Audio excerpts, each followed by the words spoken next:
everyone, I'm Jessie with Becoming Artsy, and on today's episode, I'm on a quest to learn how to draw.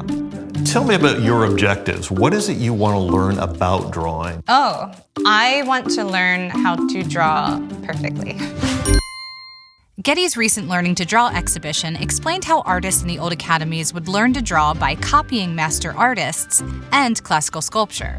So I asked one of Getty's special events drawing instructors to walk me through one of these traditional methods. We'll kind of take you through step by step by step, and they tend to start with simpler shapes. Artist Peter Zokosky is helping me understand the Charles Bargue Drawing Course, a highly disciplined method from the 1800s that trains your eye by starting with the exact copying of master plates. You have to get in the right mindset. You have to accept that there's going to be a lot of measurements. Yes, breathe deeply, and just kind of give in to the experience because this is a very specific way of working. The Bargue method suggests to start by making your drawing the same size as the plate you're copying, and then marking the outer points of the image to create a basic shape. So I would start with the vertical and the horizontal. After tediously measuring and copying and connecting many points, Bargue then suggests students copy the light and dark areas, referred to as value, in order to achieve the realistic effect of the image. We didn't get that far because this method is, did I mention tedious? The best way, in my opinion, to utilize this is to see it as an option, a way to approach things. The interesting thing about these plates is they're all based on classical art. And so it was not only how to draw, but how to instill good taste. So that you won't draw the wrong things, that you won't draw troublesome, problematic things. Okay, I'm not loving some of the core beliefs of this method. Nevertheless, we visited the classical sculpture galleries for a Bargue student's next steps, drawing from 3D sculpture. The first technique we covered was the use of negative space. And we see these little negative spaces, like between her hand and her heel and her thigh there, the little triangular shape. Instead of focusing on the shape of the statue itself, we can focus on the shape of the negative space around it. And it's so funny because if you really get that shape right, it helps tremendously. Peter's advice for using the stick for measurements of 3D objects as opposed to 2D objects is to pay close attention to the angle that you're holding it and use it to compare distances rather than exact measurements. I continued to explore the galleries to practice my new academy techniques, but honestly, although it was cool seeing myself draw something realistic, this method was not for me. So I decided to take Peter's advice and think of the Bargue Drawing Course as just one method, and then totally coincidentally met up with GRI Scholar William Crow, whose research explores the benefits of drawing in museum galleries. Oh, hi. Hi there, how are you? Good. Oh, what you drawing? Oh, I'm just, drawing really to relax. Coming here. Why do you laugh?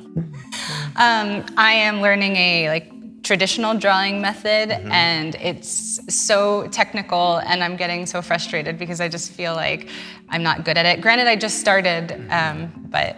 Well, sometimes when a challenge seems too big, you can make it smaller. And that's what I like to do when I make drawings. So you might even take your page and divide it into some smaller spaces.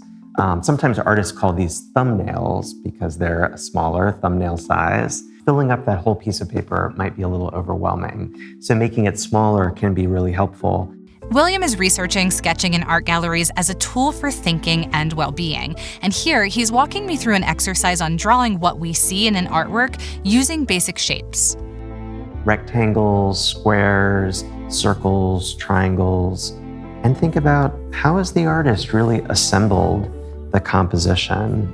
And just by using those simple shapes, it can really reveal the artist's thinking process. I've looked at this painting for literally hours on end before, and I don't think I ever looked at the structure of it. Drawing, it helps us look more closely.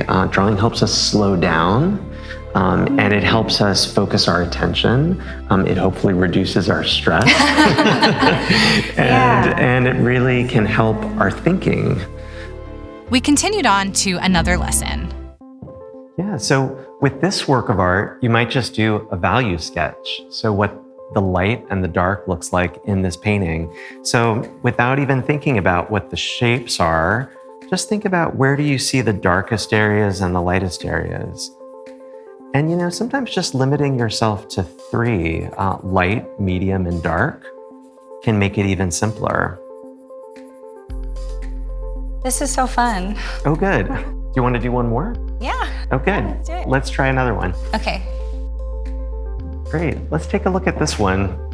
Sometimes a drawing can look more like a diagram, because your sketchbook, it's sort of like a visual diary for your thoughts and how you see. William and I finished up with 2 more exercises. The first is an eye path drawing. Keeping your pencil on your paper, you draw a continuous line simply following the path your eye takes as you look at the art. And this can show how an artist guides our eye around their artwork. The second is a contour drawing, and similar to the eye path drawing, you start in one spot on the edge of a subject, and then you slowly trace the subject with your eyes and your pencil at the same time, imagining your pencil is touching the artwork itself. This helps train your eye to draw what you're seeing. There's a lot of trust. Yeah.